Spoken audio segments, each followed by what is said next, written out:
Up. Today I'm going to talk about Tongue Me Down 1 and 2, written by India T. Norfleet. This book is an African American romance. It's my first time ever reading anything from India, and I thought, so far, I think she's a great author. So check out her work, guys. This book, again, is Tongue Me Down 1 and 2. Main characters are Kwan, Brooke, Shayla, Cree. Kwan and Brooke and Shayla work for the same company. Kwan is the new CEO. Shayla, they didn't say what she does, but she does something under the dollar. And Brooke is a reviewer for the adult film that the company produces. Her job is to review each film and give like a high intense review to draw customers in to want to purchase the film, right? On the first interaction with Kwan and Brooke, he didn't like he didn't like her review. He thought it lacked something. It lacked like depth and emotions and enthusiasm. It lacked something that she knows she didn't have, right? So Kawan basically showed her what she lacked, and ever since then their relationship take off. The company already have a no fraternization policy, so they already was crossing the bounds. While that was going on, Brooke has a few enemies that's trying to get her. So in order to get her, sometimes they had to go after her family, right? So with that being said, or her friends. So with that being said, Karen, Miguel, and Cortez, and Jasper. Those are 4 characters that's already after her in this book. But however, the way that India wrote the book, you didn't even get to really see them too much. You just know that they were plotting and like causing issue. But she basically talked about the whole relationship. The book was talking about Kawan and Brooke fighting the chemistry, Brooke being stubborn and not wanting to give in, and Kawan being very stubborn and trying to pursue her because in his mind, she is the woman for him. I think this book was very good. I think India did a phenomenal job, guys. Because if you're not into erotica, this might not be for you. But the erotica scenes in this book are off the chart. They are so good, guys. You should check it out if you're into it. And also, the back and forth between Brooke and Kwan was like, it was sweet, and it was like a little like cat and mouse game. She's running, he's chasing, so it was all that going on. And then you have the villain, and everyone's trying to, oh, why you this, why you have this, why you have that, things like that. So that's their part of the story. Then Shayla and Cree now. Shayla, Cree, and Brooke went to college together. They all went their separate way. Shayla and Brooke went their separate way. Went one way, and Cree went another way.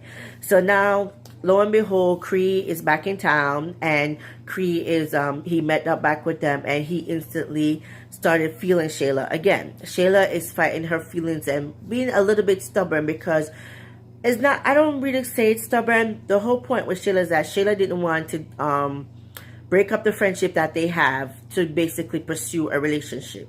I understand what she's saying, but she also was hurting herself. I think if she had give herself more credit and went to Cree and talked to him and tell him how she felt, the prolonging of what really finally happened would never took so long. All the hurt would never been an issue, and all of the denial would not be an issue as well. So I thought on that aspect, Shayla basically, she should have man up, put on her big girl panties on a lot sooner than she did. What else happened?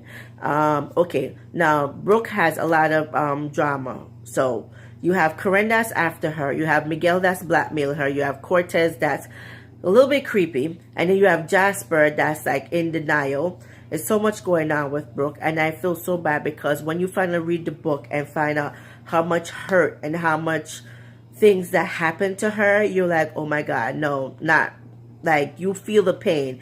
And the sad part about it is that even though these books are fiction, a lot of it you could tell it's like reality, and it's sad, but it's true. Anyway, overall, the book was great. To me, the interaction between Brooke and Kawan was awesome.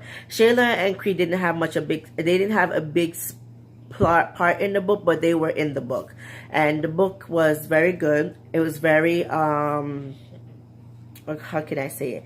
It was very action packed. Like, you will never have a dull moment. You're leaving from one scene to the next scene to the next scene. There was a lot of things happen behind the scenes that at some point I thought I was a bit confused, but then when I went back and reread it, it was just that they just didn't play out the way that I thought they would, but it worked out for the author. Other people had the book, and so far they did like it. There's just those few parts that I didn't like the scene where India and Shayla was at the house. I think it was in book 2, and they were at the house, and all of a sudden gunfire started happening, and then while they're ducking, somebody else was doing something behind the scenes, but it related to Shayla, it related to Brooke and Shayla's situation. But you never read what really happened after that. That was my only little contradiction or confliction there in the book. But besides from that, I think it was a good book. I think the author did a great job. I will have both links to both books in my description box, book 1 and 2, so check it out. Again, it's Tongue Me Down 1 and 2, written by India T. Norfleet. Check it out, guys. I think you will really like it. And remember, it's very high on the erotica, so if you're not into erotica, I don't think you should read it. If you are, this is the book for you. Alright, guys? Bye.